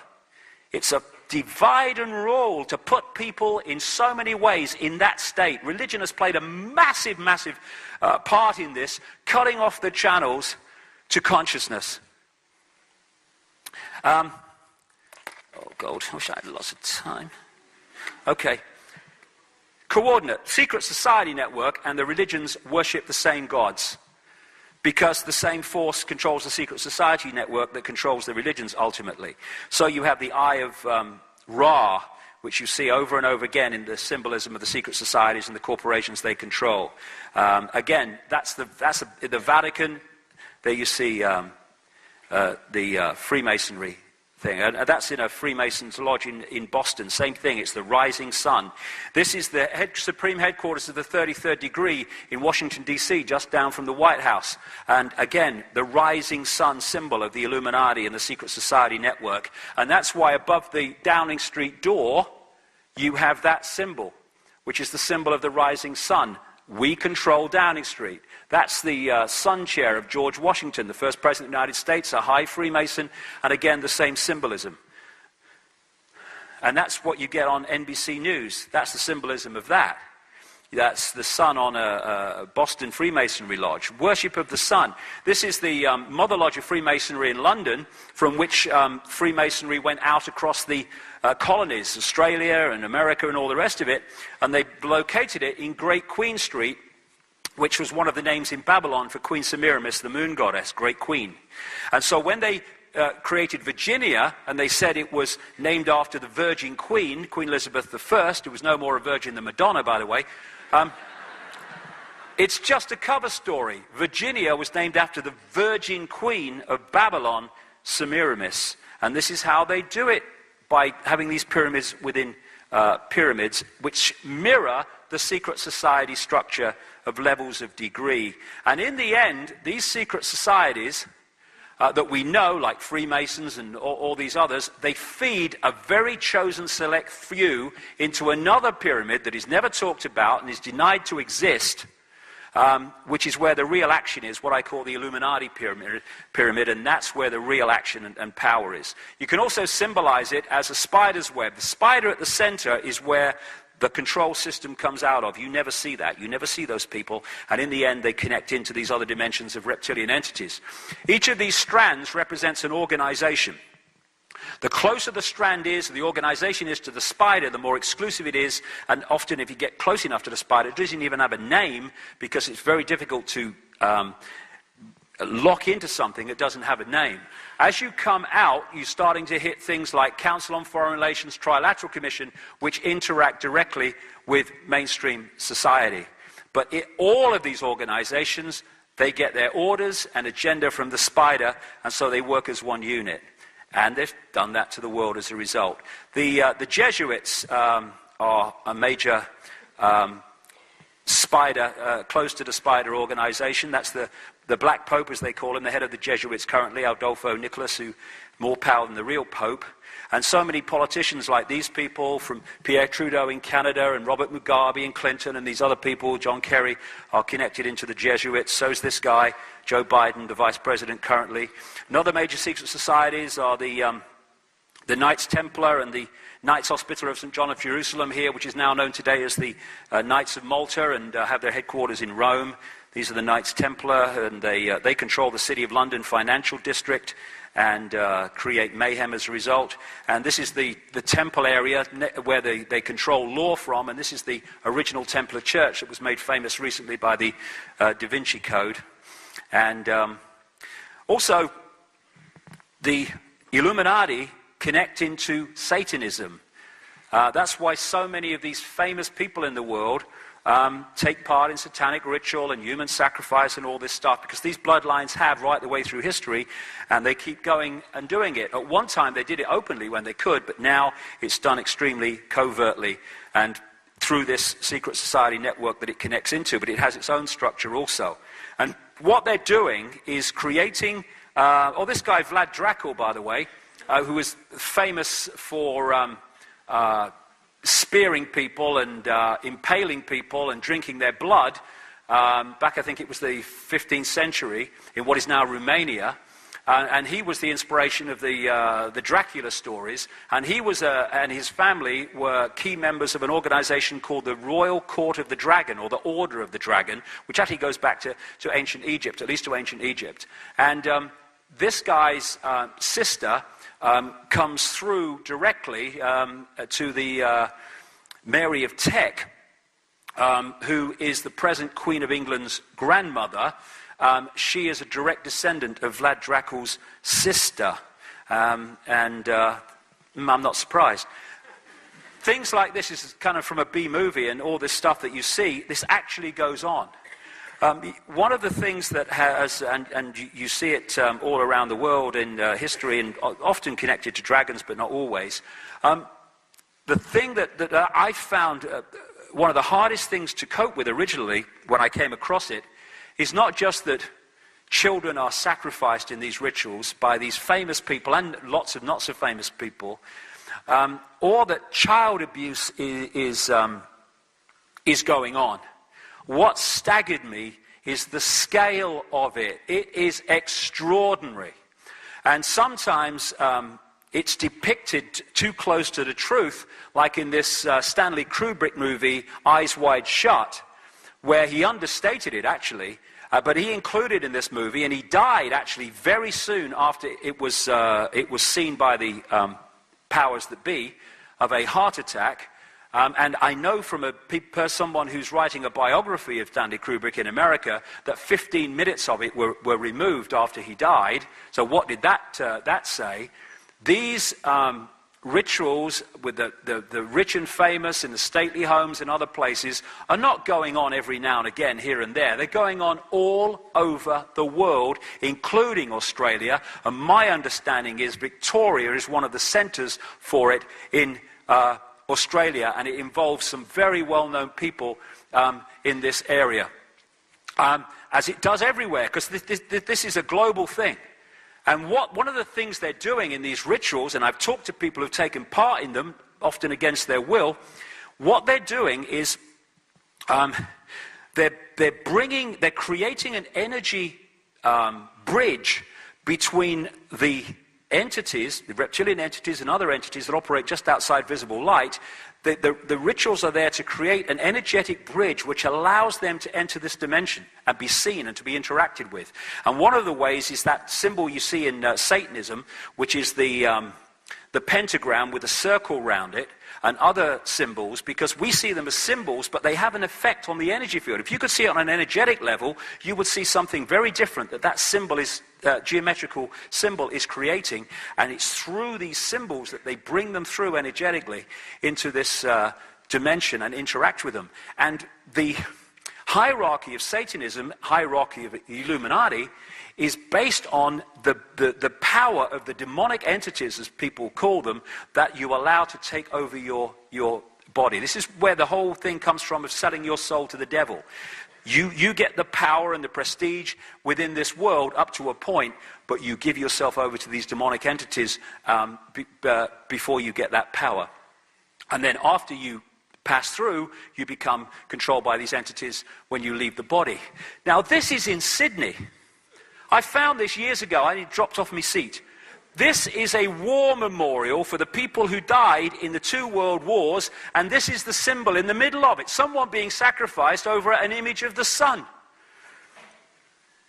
This symbolism is all over the place. Bohemian Grove, where they worship a 40-foot stone owl, which is symbolic of Queen Semiramis. This is an original Babylonian depiction of Queen Semiramis, and she's famous for being connected to owls. And there you have an owl on the street plan around the Capitol building in Washington. And if you look at another level of it, it's standing in the street plan on a pyramid. And this is symbolic of Queen Semiramis, with the Capitol building, American politics in its belly. And like I say, this is a global thing. This is Canberra, with the Capitol building at the top, the Parliament building at the top. Because the same force is controlling this country as is controlling America and Britain and all of them. So they use the same symbolism if you look for it. And these people, famous people, top people in banking, business, politics, presidents, go to Bohemian Grove in Northern California and worship this stone owl, Semiramis. You couldn't make it up. This is a picture from Bohemian Grove in 1957. That's a guy called Glenn Seaborg who developed plutonium. Cheers, Glenn. And there, at the time, 1957, is a B-movie actor called Ronald Reagan. And here's a career politician called Richard Nixon, just about to take Kennedy on in the 1960 election. Both Bohemian Grove members, and both go on to be presidents of the United States, no matter what their background. Presidents, like in every other country, are not selected by ballot. They are, or elected by ballot.